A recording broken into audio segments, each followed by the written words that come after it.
네, 의장님 안녕하십니까? 네. 저기 도의회 후반기 의장으로 취임하신 지 100일이 돼가는 것 같은데 소감 한 말씀 좀 부탁드리겠습니다. 네, 후반기 충남 도의장으로서 바쁘게 100일이 지났습니다. 네. 물론 뭐 일을 안 하려고 하면 모르지만 하려고 하면 저는 열심히 해야 된다고 생각하고 또 뭐 의원들이나 충남 도의회에서도 뭐 모든 일에 대해서 솔선수범해서 열심히 해야 된다 이런 생각을 가지고 있습니다. 네. 뭐 그동안 의정 생활하시면서 여러 가지 뭐 이제 현안 사업도 좀 얘기도 뭐 해결하시라고 부탁 많이 하셨는데 이제 의장으로서 앞으로 후반기 충남도의회 또 많은 중요한 일들이 있을 것 같은데 역점적으로 좀 해 나가고 운영할 상황이 무엇인지 말씀해 주세요.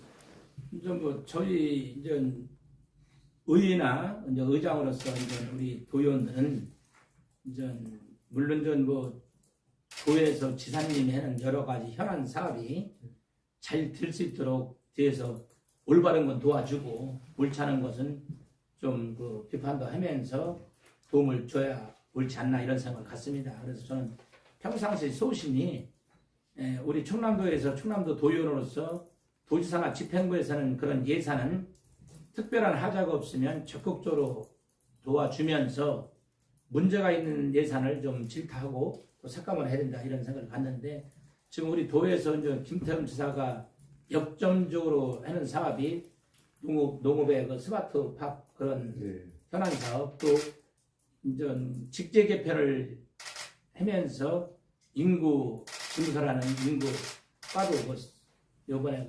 10월 달에 개편했지 않습니까? 그래서 이제 그런 부분을 의회에서 보도를 마치면서 또 의원들이 또 본인들 개성 있게 본인들이 어떤 주안점을 가지고 하는 것을 의장으로서 좀 뒷받침해줘야 되는 게 아닌가 이렇게 생각을 합니다.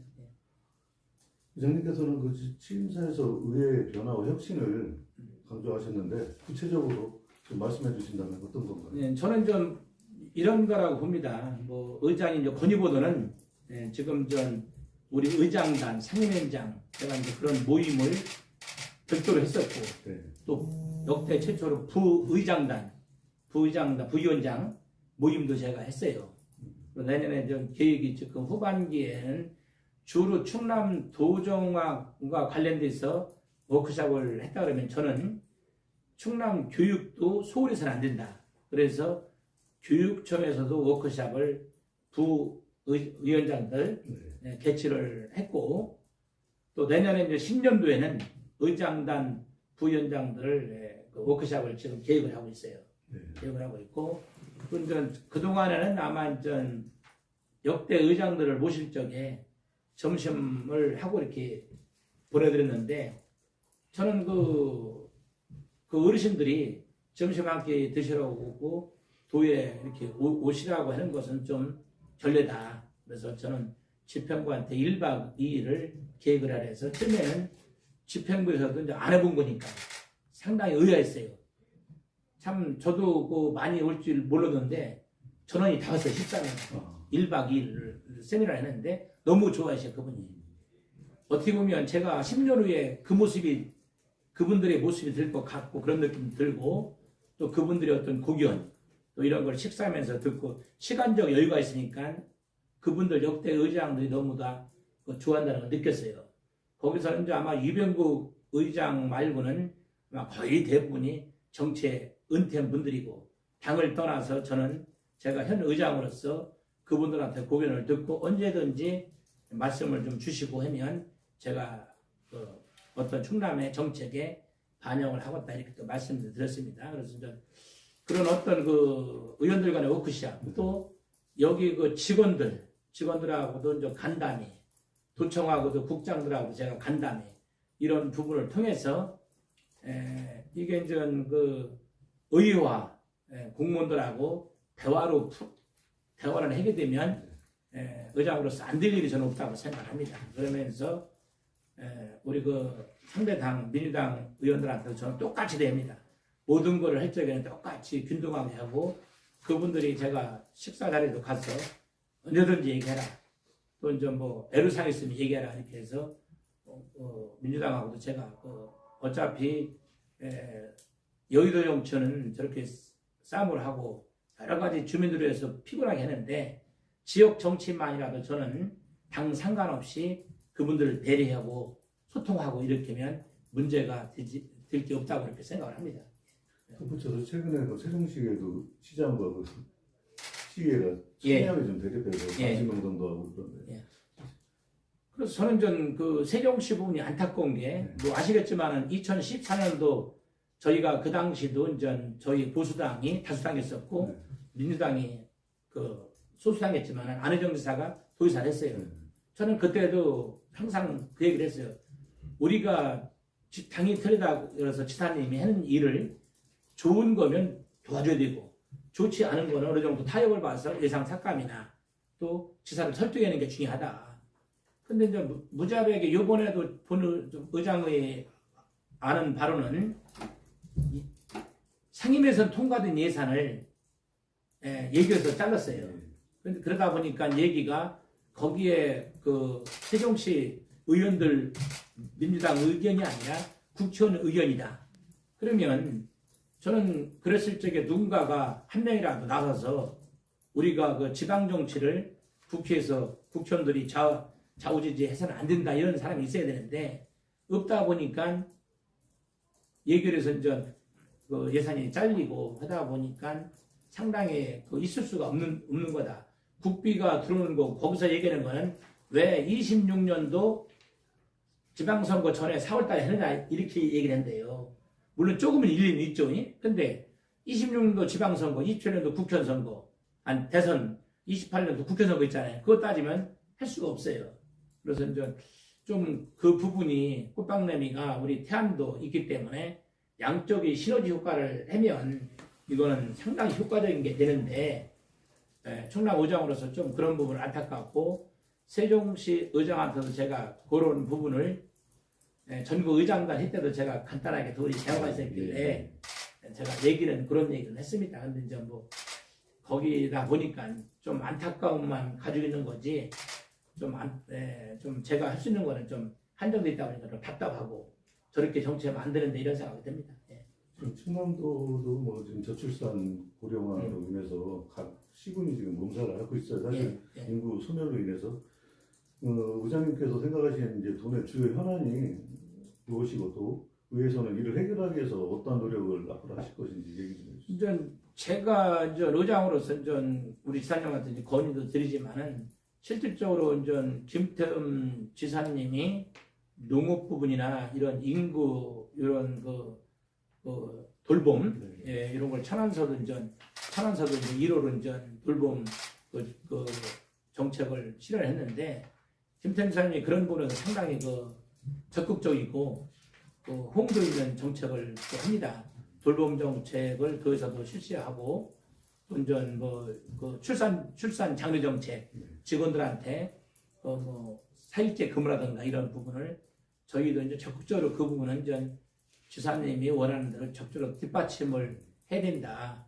또 우리 의원들도 나름대로 이제 조례나 본인들이 이제 상임위 활동을 통해서 그런 부분을 아마 상당히 어떤 진솔하게 건의를 하고 있는 거로 저는 알고 있기 때문에 이제 가급적이면 이제 행정에서 하는 게 있고 우리 입법에서 하는 게 있기 때문에 우리가 또 이제 무조건 그 의원들이 앞서 나가서 얘기를 하는 것보다는 행정에서 좀 하는 부분을 좀 문제가 있는 것은 좀 절충하고 이렇게 보완하면 아마 충남은 큰 문제가 없을 거라고 저는 생각을 합니다. 덧붙여서 지금 금성과의 대전과 통합 문제가 상당히 이슈가 되고 있어요, 사실. 거기에 대해서 우리 의장님께서 어떤 생각? 저도 이제 지사님은 그 부분은 반대고 저 역시도 반대인데 어차피 지금 이제 통합 관계가 이제 광역위원 제도가 지금 되잖아요. 충남, 충북, 세종, 대전인데 지사님 생각은 네 개가 한꺼번에 하기는 좀 어려움이 있으니까 대전, 충남은 하려고 저는 가능성이 있다고 충분히 봅니다.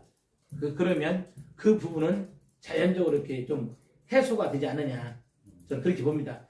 현재 그 광역위원 통합이 이루어지지 않는다면 김태흠 지사님 입장에서는 통합의 의지는 없어요. 금산을 대전으로 줄 수 있는 생각은 없고 저희 의수도 마찬가지고 단지 지금 그 사회 방역이 지금 그 방역 시스템을 갖추려고 했는데 지금 세종은 조금 소극적이고 충북도 좀 소극적이고 해서 지사님 생각이나 우리 의회 생각은 그러면 이장우 시장하고 김태민 사장님하고 생각이 좀 같기 때문에 두 도나 시가 합치면 금산 부분도 자연적으로 해소가 되지 않나 이렇게 의장으로 생각합니다.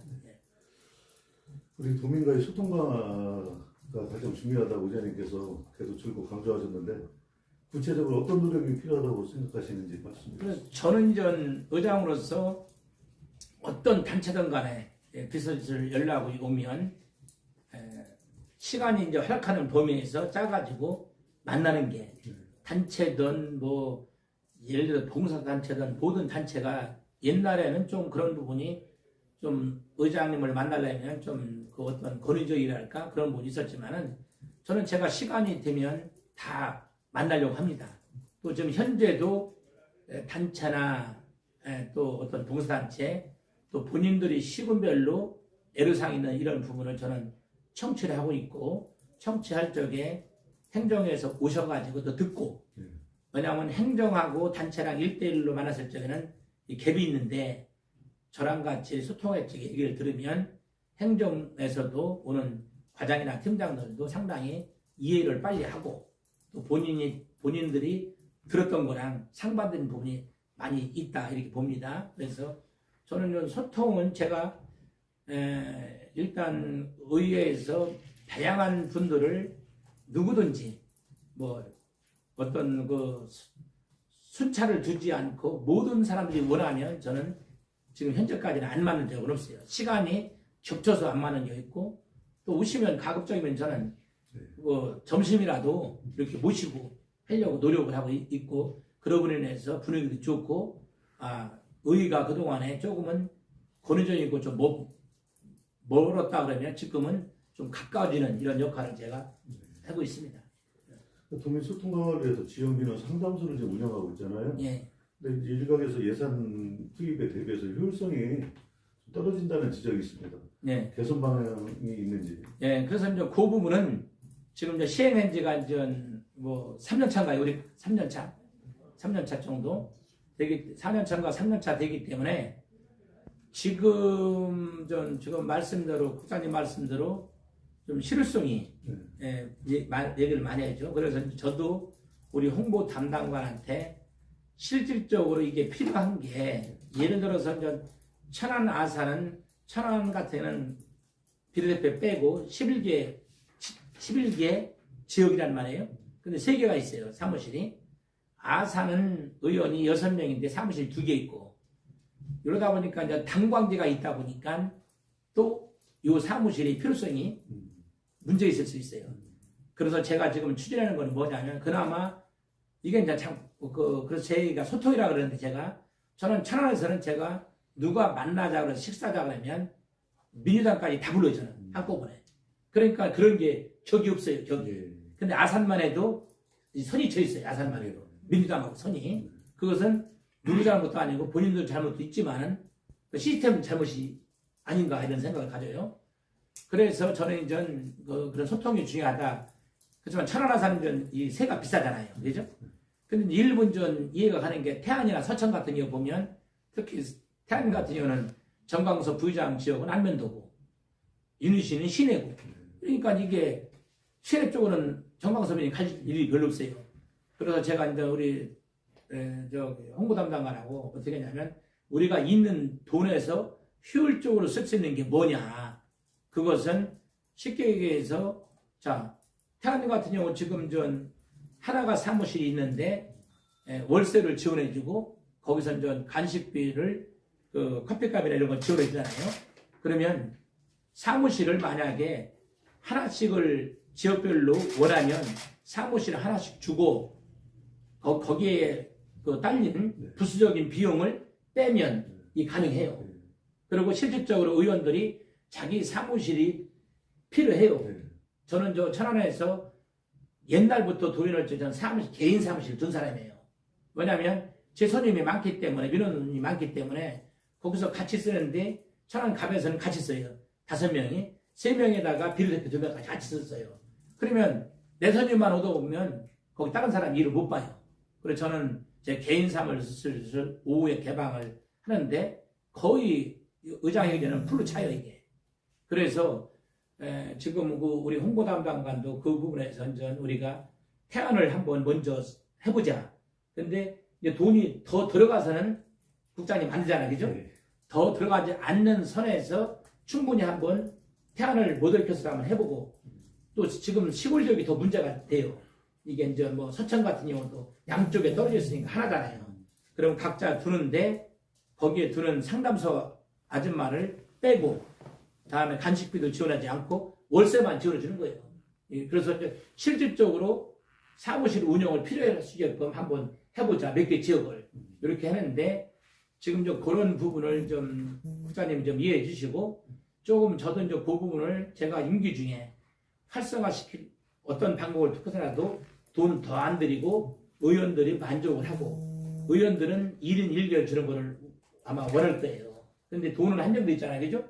천안 같은 경우는 그건 어렵지. 천안 아산서는. 그래서 저는 이제 아산 같은 경우는 어떻게 하냐면 요거는 이제 올해 지나면 민주당 하나, 아예 2개면 우리 하나 이렇게 맞아요. 따로 하나씩 무조건. 그러면 충분히 활용도가 있어. 근데 이거를 머리 찢어서 같이 쓰게 하면 안 맞아. 천안 같은 경우는 제가 이제 나이가 좀 있고 젊은 사람들이니까 얘기를 하면 그래도 그쪽 민주당 사람들 듣고 우리도 들으니까 상관이 없어요. 그게. 그래서 일단은 천안 같은 경우는 워낙 월세가 비싸니까 어렵다 하더라도 나머지 지역은 조금 제가 우리 홍보 담당관하고 홍보팀장하고 홍보 주무관들하고 상의 지금 하고 있고 태안을 한번 시범캐스로 해서 이거를 좀 정착을 잘 시키려고 노력을 하고 있다. 좀 지켜봐달라 이런 말씀을 드립니다. 지방에도 이제 정쟁에 좀 몰두해서 의회 본인의 역할이 좀 소홀하다는 지적이 있어요. 의원님들 의정 강화, 역량 강화를 위해서 앞으로 어떤 노력을 펼칠 계획이신지. 그래서 이제 저는 지금 제가 이제 평의원들도 제가 올해는 바빠서는 내년 1월에 제가 이제 그래도 정치를 오래 했고 그래서 좀 워크숍을 좀 개최를 하려고 하고 있고 제 어떤 그동안의 경험 제가 2006년부터 정치를 했기 때문에 20년 차예요. 그래서 이제 제 사무실로 이제 젊은 의원들도 자주 오기 때문에 저는 대화를 하고 또 우리 제가 이제 주문하는 것은 각 오 담당관실에서 그 담당관님들한테 부탁한 것이 의원들을 역량 발휘할 수 있도록 쉽게 얘기해서 총무 담당관, 다음에 홍보 담당관, 의사 담당관, 또 다른 담당관, 입법 담당관, 예산 담당관 있잖아요. 이런 담당관들한테 부탁을 좀 했어요. 네. 그런 부분을 역량 강화를 해서 좀 맞춤형으로 좀 해줄 필요가 있고 또 상임위원장 수석 전문위원이나 전문위원한테도 제가 의원들 개성을 좀 맞춰서 좀 내가 도와줄 부분이 있으면 나한테 수석 전문위원들 좀 얘기를 해달라고 해서 수석 전문위원들도 제가 10월 30날 워크숍을 제가 1박 2일로 수석 전문위원 2명씩 빼서 행감하고 내년도 예산을 준비해서 제가 어떤 방법으로 오다를 좀 내리려고 해요. 좀 이렇게 의원들이 편하게 의정활동을 좀 할 수 있겠고. 근데 현재 구도에서는 참 어려운 게 여성 의원들 같은 경우는 아기가 있는 일례로 우리 신선호 의원 같은 경우도 쌍둥이 엄마인데 거기서 천안서 오고 행감 준비하고 이러려면 사실상 이게 만만치가 않아요. 남자 같으면 여기서 잘 수도 있지만 그래서 제가 이제 그런 부분은 지난번에 내가 어떻게 보면 천안에서 같이 오는 사람 또 전화 부용사랑 같이 이렇게 차도 이렇게 제가 이렇게 배려도 해보는데 그런 방향이죠. 근데 이제 요새는 조심스러운 게 예를 들어서 이제 공무원이 천안 살잖아요. 그러면 같이 이렇게 와도 되는데 이게 잘못 저게 되면 갑질을 또 볼 수 있단 말이에요. 그래서 이제 그런 부분을 수석 전문위원이나 전문위원들한테 제가 예를 들어서 이 지역별로 이걸 잘 파악해서 돈을 안 들이고 할 수 있는 현재 구도에서 할 수 있는 거를 좀 해달라 이런 얘기를 해서 이제 덧붙이면 그래서 제가 얘기하는 것은 지금 우리가 정책 담당관 제도는 실질적으로 저는 상당히 지금 그 부분을 제가 전국 의장당 사무총장으로서 건의를 지금 하고 있는 거예요. 뭐냐면 별정직으로 한 명씩 주면 이거 다 끝나요. 별정직으로. 그러니까 지역에서 최저임금제로 지원을 해주면 퇴직한 공무원들이나 정치를 배우려고 하는 사람들이 얼마든지 구해서 쓸 수가 있어요. 그러면 여기 있으면 실질적으로 재산급 이상은 큰 필요가 없어요. 솔직히 얘기해서. 그러면 지금 전국 우리 광역위원이나 시에서 뭐라 그러냐면 1인 1 보좌관을 달라고 하는데 여기 있으면 그분들이 여기 정규직하고 봉급이 거의 맞먹어. 오히려 엄청나게 나가 이게. 그러면 그 한 명이 근 6천을마면 우리는 결정적으로 한 명 실효성 있게 달라는 거예요. 그리고 이게 정착관 제도가 있다 보니까 이런 거예요. 저는 2006년부터 정치를 해서 아는데 그때는 전문위원실에서 다 소화를 했어 이거를. 그러면 지금은 전문위원실에서 정착관들한테 미루고 본인들을 보면 의원들 담당하는 게 줄이 하는 게 해결리면 점심장소 제공하고 차 운전해주고 데리고 가고 그 사람들도 발전이 없어요. 저는 그 당시 의원을 했기 때문에 이게 의정활동을 지금 도의원들이 자발적으로 하면서 공무원들이 뒷받침이 돼야 되는데 정책지원관 제도가 있으니까 오히려 전문위원실에 있는 공무원들은 크게 할 게 없어요. 이런 부분이. 그래서 이제 그런 부분을 전국 의장단에서 제가 건의도 했고 또 여기서도 건의를 좀 해보는데 결과적으로는 이제 그 국회의원이나 행안부에서 하는 거 아니에요. 근데 돈이 더 들어가는 건 행안부에서 안 해주기 때문에 저는 최저임금제를 한 명씩 달라 이런 걸 요구하고 있고 그런 게 해결되면 실상적으로 의원들이 실상적으로 행사장을 가더라도 이게 아시잖아요. 이게 참 겉보기랑 틀리니까 우리가 어려운 점이 많다 이 말씀을 드립니다. 네, 알겠습니다. 마지막으로 동민들께 한 말씀 부탁드리겠습니다. 예. 그러니까 우리 충남은 10은별로 편차가 좀 심하잖아요, 그죠? 심한데 이제 천안 같은 경우도 일부 봤을 때는 천안이 모든 게 완벽하게 세팅이 돼 있다. 아산도 그렇지만은 천안의 저희 지역구 같은 거는 일반 시군하고 별 다를 게 없어요. 동남구랑 서북구랑은 특히 제가 속한 동부 육계면 이런 데는 천양이나 다를 바가 없어요. 그래서 이제 언뜻 보면 천안, 아산, 당진, 서산은 괜찮고 나머지는 일단 모든 데가 좀 문제가 되기 때문에 골고루 발전될 수 있도록 또 우리 지사님도 신경을 많이 쓰고 있고 또 우리 의 차원에서도 도의원들을 시군에서 잘 활용을 해서 실질적으로 지금 지방시대이기 때문에 국회의원들은 큰 틀에서 하고 지금 여러 가지 자치경찰이나 대학교 그런 부분이 이제 도로 이관돼 가지고 어느 때보다도 제가 도의원을 해보면 지금처럼 도의원을 잘 활용하게 되면 그 지역이 발전될 수는 있다고 봅니다. 오히려 국회의원들이 할 수 있는 거는 한정돼 있고 그래서 지역의 우리 충남 도민들이 지역의 도의원들을 좀 활용을 잘해서 충남 발전을 업그레이드 시킬 수 있도록 하고 우리 충남도는 입법, 사법, 행정이 골고루 균형이 좀 맞춰졌기 때문에 우리 의회에서 더 행정을 잘 행감이나 이럴 때 예산이나 잘 감시도 하고 더 좋은 게 있으면 의장으로서 골고루 지역에 혜택이 갈 수 있도록 저는 노력한다는 말씀을 드리겠습니다. 네, 인터뷰 감사드리고요. 예. 말씀을 너무 잘하셔서 나는